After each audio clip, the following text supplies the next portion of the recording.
આગામી પાલિકાની યોજાનારી ચૂંટણી હવે જોરશોરથી પ્રચાર શરૂ થઈ રહ્યો છે ત્યારે વોર્ડ નંબર 2ના છાણી વિસ્તારમાં આવેલા એકતા નગરના પ્રાથમિક સુવિધાના અભાવે સ્થાનિક રહીશોએ કામ નહીં તો વોટ નહીં આ બેનરો લગાવી સૂત્રોચ્ચારો કરી રોષ વ્યક્ત કર્યો હતો।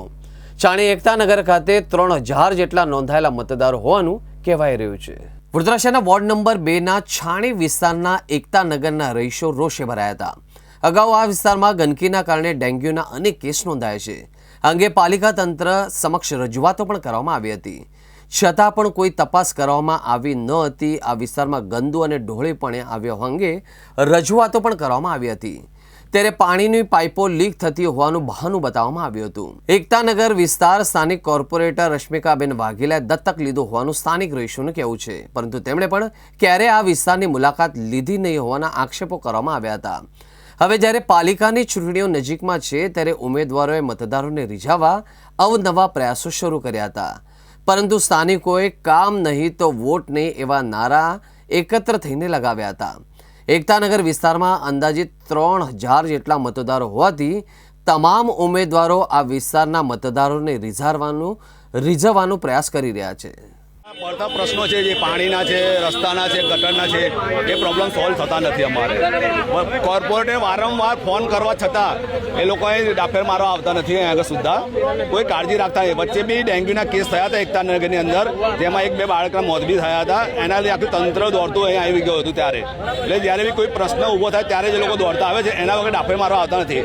ભાજપના અમુક કોર્પોરેટે આ એકતાનગર દત્તક લીધેલું છે, દત્તક ખાલી નામનું લીધું છે, ડાફેર કશું કામ કર્યું નથી।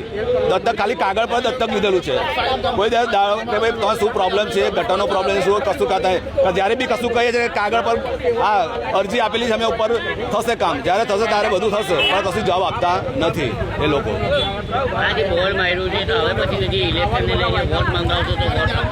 ના, આ જે બોર્ડ માર્યું છે એકતાનગરના તમામ રહીશો ભેગા થઈને જે બોર્ડ મારેલું છે, ચૂંટણી બહિષ્કારનો કાર્યક્રમ રાખેલો છે, એમાં કોઈ પક્ષે પણ પૂછવા દેવામાં આવશે નહીં। અહીંયા આગળ પૂરું આવ્યું હતું, અઠવાડિયા 10 દિવસ પાણી અમારા ઘરમાં ભરાઈ રહ્યું, ત્યારે ના ભાજપ વાળા કોઈ આવ્યું, ના કોંગ્રેસ વાળા આવ્યા કે ના આમ આદમી પાર્ટી, કોઈ એટલે કોઈ જ નહીં। ના પાણીની સુવિધા, ના જમવાની સુવિધા।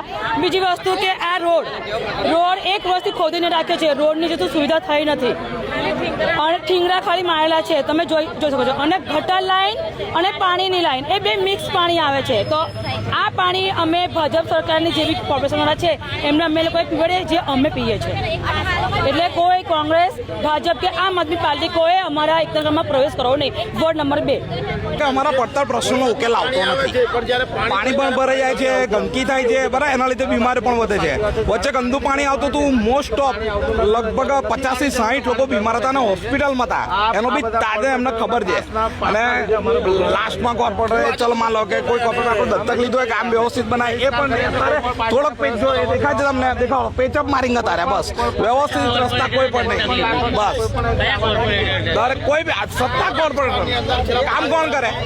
વિપક્ષ તો કરે ને કામ, સત્તા પક્ષ જ કામ કરે ને, તો સત્તા પક્ષ જ ધ્યાન નથી આપતું તો